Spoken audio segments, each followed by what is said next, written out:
buying that. Our own Garrett Tenney live from Washington, D.C. to break it all down for us. Good morning, Garrett. Good morning.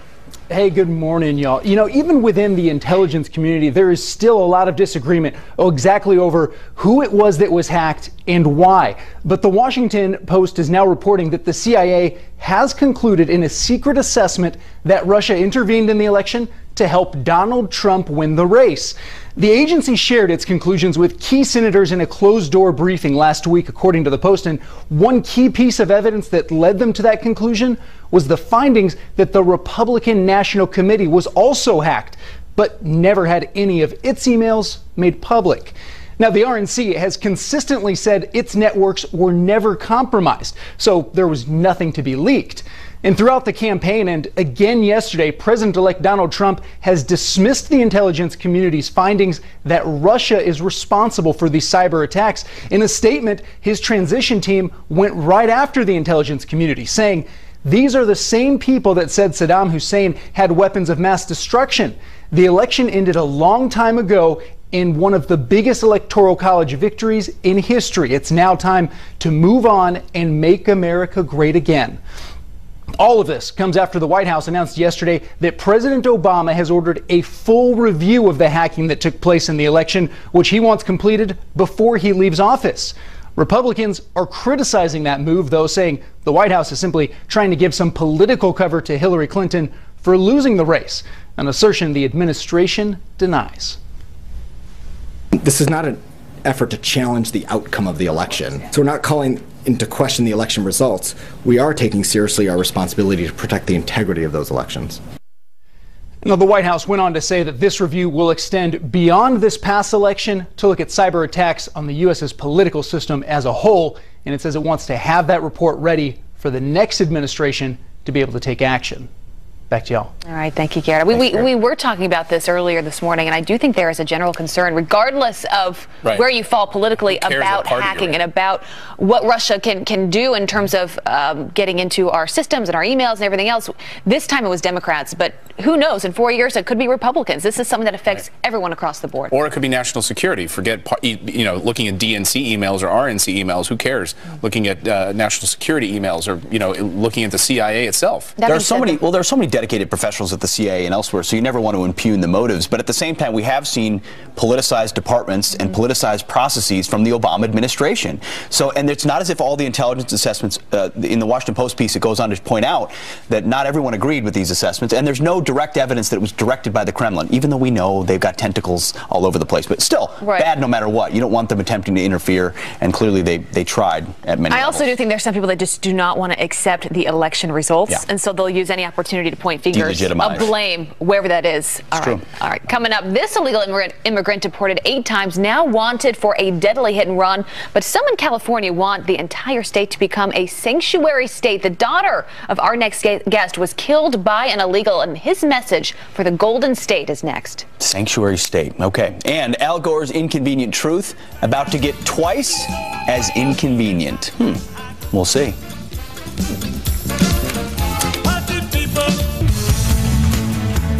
We are back with some news by the numbers. First, $1.2 billion. That is the record-breaking amount of cash Hillary Clinton spent on her losing presidential effort.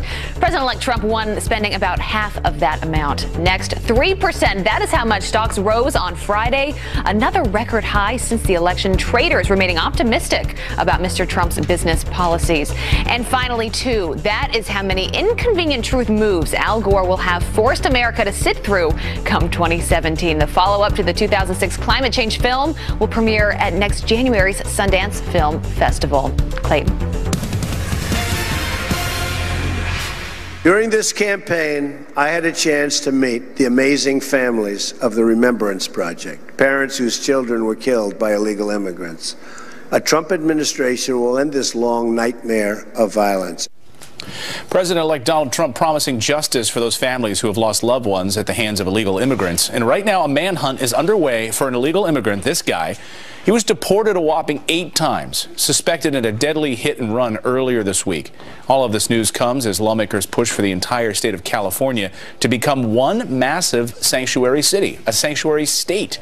Here to react is immigration reform activist Ray Tranchen. His daughter and her friend were killed by an illegal immigrant in Virginia Beach in 2007.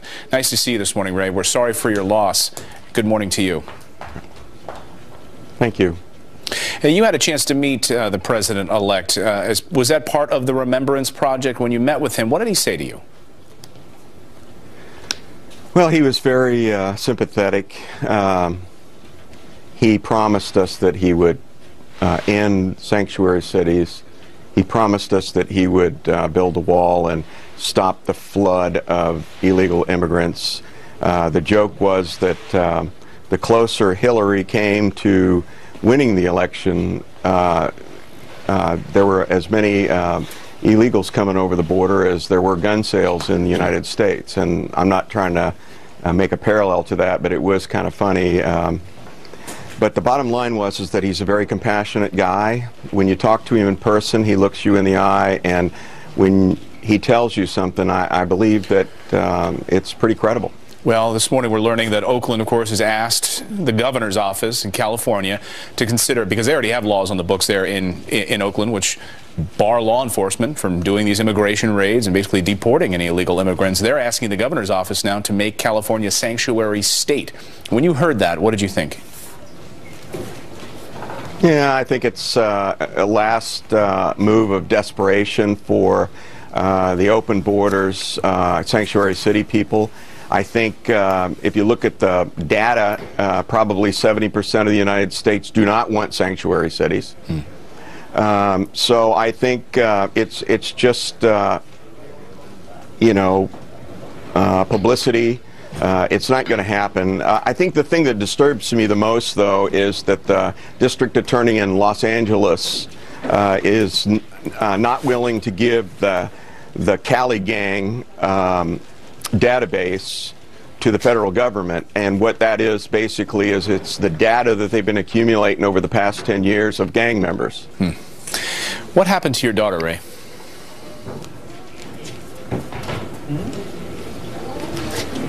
Ray, are you able to hear me? Yes. Okay. Can you tell us the story? What happened to your daughter?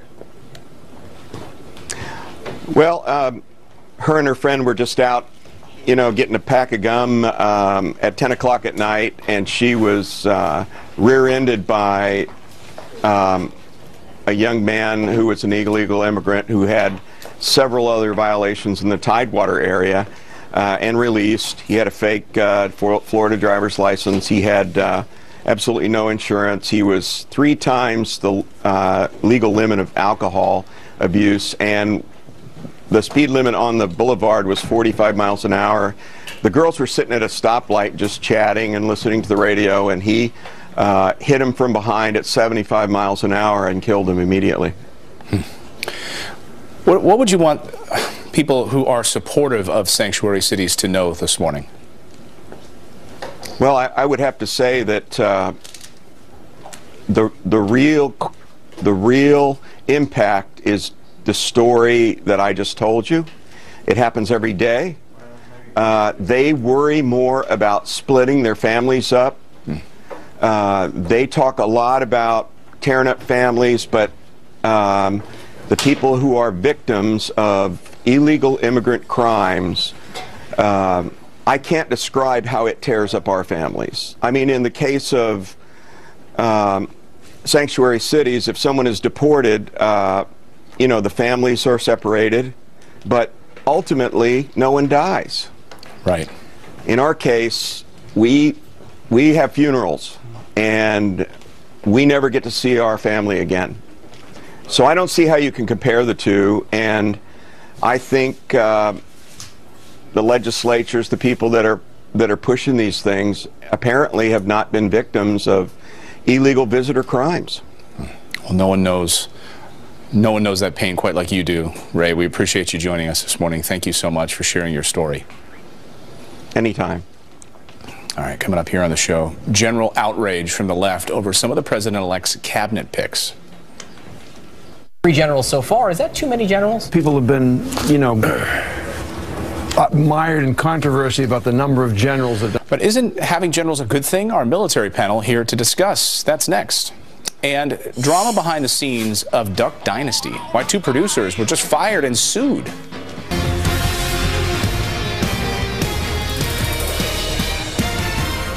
On the military, we will show the whole world that America is strong again.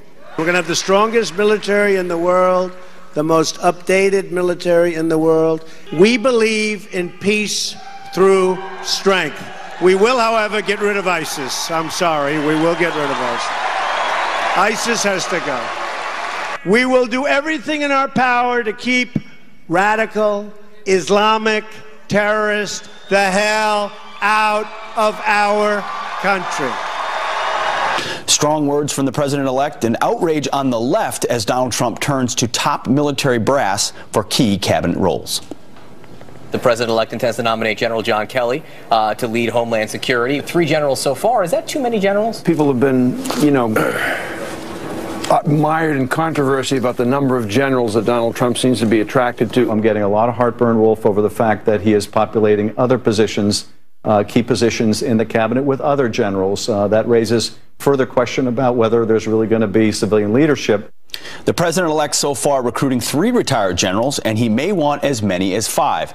But why isn't this a good thing? Let's bring in our distinguished military panel: retired Lieutenant General Jerry Boykin, retired Marine Staff Sergeant Johnny Joey Jones, and retired Lieutenant Colonel Tony Schaefer. Gentlemen, thank you for joining us this morning.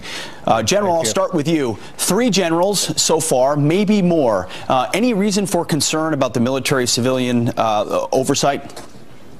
Well, Pete, think about the fact that Barack Obama had 3 generals right out of the chute in his administration. He had Denny Blair at DNI, he had Rick Shinseki at the Veterans Affairs, and then he had Jim Jones as his national security advisor. There was never a complaint. Look, being a retired general, having a successful military career should not be a penalty. Remember that these people are civilians now, so I think that this whole thing is just a lot to do over nothing. Colonel Schaefer, is it, to his point, is it just generals, or is it the wrong generals from the left? Because, as he pointed out, there were 3 generals at the beginning for Barack Obama. Pete, it's any general who's competent. Look, this is the end of the high school debate team being in charge of national security. The current crew, Susan Rice and Ben Rhodes, are completely incompetent. They have been the stewards of the bad foreign policy. Jay Johnson at DHS is a freaking lawyer, for goodness sake. And of course, look at what's going on with DOD with Ash Carter. Ash Carter is a career bureaucrat. So what has to be done is clear. They have to repair the past 8 years of neglect, malfeasance, and incompetence. So you've got to bring in people who actually have an understanding of the issues, who have studied them their entire life. And frankly, these are the right generals at the right time. So, and as General Boykin pointed out, they're retired. They're just like us. They have the right to be employed. And kudos to Mr. Trump for hiring veterans. Staff Sergeant, as somebody who's walked the ground, what does it say to the ground pounder that this president is choosing warfighters like this at the top? Well, it says everything. General Mattis specifically, when that Secretary of Defense has to make some tough decisions, those men and women on the ground will know that he's fought for them all the way to the end, and if it's a tough decision, they'll believe in that decision. Morale is huge when it comes to winning a war. Morale is huge when it comes to securing this country. So the generals specifically that have been chosen so far, General Kelly has given everything to this country. We're talking about generals who have spent 20 to 30 years in active combat and understand the cost of war and the cost of securing this country. They haven't, this is 2016, we've been at war for 15, 16 years. And, if you count the late 90s, some of these generals have been operational for most of their career. And that's important. They have experience. When you talk about drain the swamp, where else can you go to find a non-political person that's competent in these roles? I think these are amazing picks. And absolutely, I think when you just have to have something to argue about what they did in their past career, I guess. Great points, all. Unfortunately, we have to leave it right there. There's also reports out this morning that the Pentagon is drawing up stronger plans, pulling power away from the White House to the Pentagon to execute the fight against ISIS. I think something all of us can agree. Less politicians and speechwriters and more generals and operators involved in the process. Gentlemen, thank you very much for your expertise. We'll talk to you again very soon. Thank you. Yes, Thank sir. you. Take care. All right, now to some headlines from Abby Huntsman. Thank you, Pete. All right, to some quick headlines now. The pilot of a deadly hot air balloon crash in Texas had 7 different drugs in his system at the time of that accident. Medical experts testifying to the NTSB that Alfred Skip Nichols was prescribed to at least a dozen medications, including Valium, Oxycontin, and Ritalin, which legally should have prevented him from flying. Nichols was piloting that balloon back in July before hitting power lines and crashing, killing himself and 15 other people. So sad. Well, Duck Dynasty producers are fired, and now it's the TV hit show. There's some hot water from their bosses. They are fired now, facing a lawsuit from its parent company, apparently. You can't always get what you want, but sometimes vegan sandwiches don't taste good when you get them in 3 seconds, let alone 40 minutes. I'm going to wait 40 minutes for a vegan sandwich, Rick. Yeah, I've never ordered one. Not starting today. Yeah, exactly. Hey, we have a nice crowd out here. Everybody's saying it's a little bit chilly. You're a little chilly? It's a little chilly. She's worried about the wind chill out here. There's not that much wind, but it is certainly chilly. 30 degrees right here, at least according to the thermometer across the street. Take a look at the weather maps. Show you what's going on. There you go. Officially 29 in New York, but the cold air is up across the far northern plains. 1 right now in Rapid City, 4 in Minneapolis. It is windy along with that in the northern plains, so the wind chills are in like the minus 20 to 30 range. Today across the northeast and down towards the mid-Atlantic, not a bad day, but certainly one of the cooler ones we've had so far. This weekend will be the coldest weekend that we've had so far this year. Actually, get ready because even colder air comes in next week. A little bit more lake effect snow that will be flying throughout the day, but aside from that, we're not the heavy, snow not as heavy as it was. And down to the southeast, tons of sunshine, chilly temps, but plenty of sunshine for everyone. All right, guys, we will send it back to you. Thank you. Inside. Meanwhile, 70 degrees in Florida. That sounds nice. Hey, that's where I want to be. Weren't you Rick. just there? Yes, maybe I should go back. Yeah. Well, we always usually go to cold places, though. That's where the blue wall was, cold places. So Exactly. That's where we go. Yeah. All right, Clayton? Well, many people would call Hillary Clinton a hypocrite for condemning fake news stories. So if that's the case, then what would you call Brian Williams? This morning, he's on a mission to promote the truth. Daniel Halper is here to react next to that. What? Still looking for that perfect Christmas gift for your kid? Look no further than that table and Mr. Clayton Morris. He's here to help. He's got some high-tech ideas for you coming up. He won't even be able to see you. He's in his element. Remember NBC reporter Brian Williams, who was fired for reporting false news stories during his time in Iraq. Well, now he's on a new mission to warn people of the dangers of fake news. I kid you not. Take a look. Flynn's son was fired by the Trump transition today for passing on fake news stories via Twitter.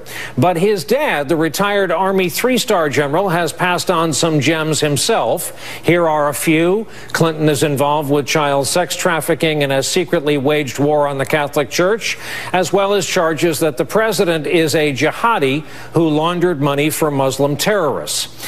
As we talked about here last night, fake news played a role in this election and continues to find a wide audience. And joining us now to react is New York Post Washington Bureau Chief Daniel Harper. Good morning to you, Daniel. Thanks for being here. Thank you. So I just want to point out, he wasn't fired. He was suspended for some time now on MSNBC. And you watched that clip, and all you could, the only word that comes to my mind, Daniel, is just the irony. Yeah, it's the very definition of irony, right? I mean, this is the guy who got suspended, as you say, and lost his job because he was the host of nightly news on NBC, which he no longer is because he spread fake news. He lied about his time in Iraq, saying that he came under heavy enemy fire, which he didn't, saying that he almost lost his life. He also lied about covering Hurricane Katrina, saying that he saw dead bodies floating in the street. There was no evidence to support any of that. And perhaps there were more things. NBC never actually released their report, which detailed inside, their internal report, which detailed all his transgressions. Instead, they just demoted him, put him on a middle of the night show on NBC or MSNBC. It's really, it's really stunning that this is the guy who's lecturing people about fake news. It's hard to take him very seriously at all. The left has been wanting to point out that the reason, or one of the reasons that Trump won was because of fake news, and that the sharing that on social media really did Hillary Clinton in. Do you buy that argument? Well, look, I don't know. My mom, she hardly ever took me to the grocery store because it was that he was so opposed to or with during the campaign. It says a lot that he has Nikki Haley in his cabinet now, that he's having meetings with, meetings with Al Gore at Trump Tower. That's a great point. It's Leonardo DiCaprio the other day as well. Yeah, it's interesting. But speaking of Paul Ryan, I mean, the most important thing that he's got to get done in the early days of taking office is trying to get things passed.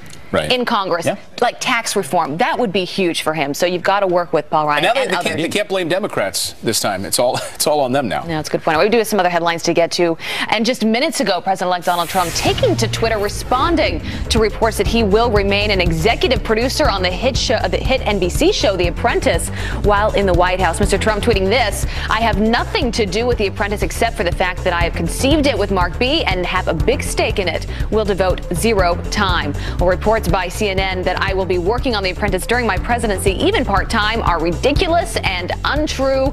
Fake news with an exclamation point. Then there's this. Late last night, Congress narrowly avoiding yet another government shutdown after Senate Democrats caved on a bill to fund the government through April of next year. And that bill passed with less than an hour to go before the midnight deadline. Red state Democrats were trying to tack on health care benefits for retired coal miners in an effort to appeal to Donald Trump's voters, but ultimately that attempt failed. And when President-elect Donald Trump looks out over the National Mall for his inauguration, he will not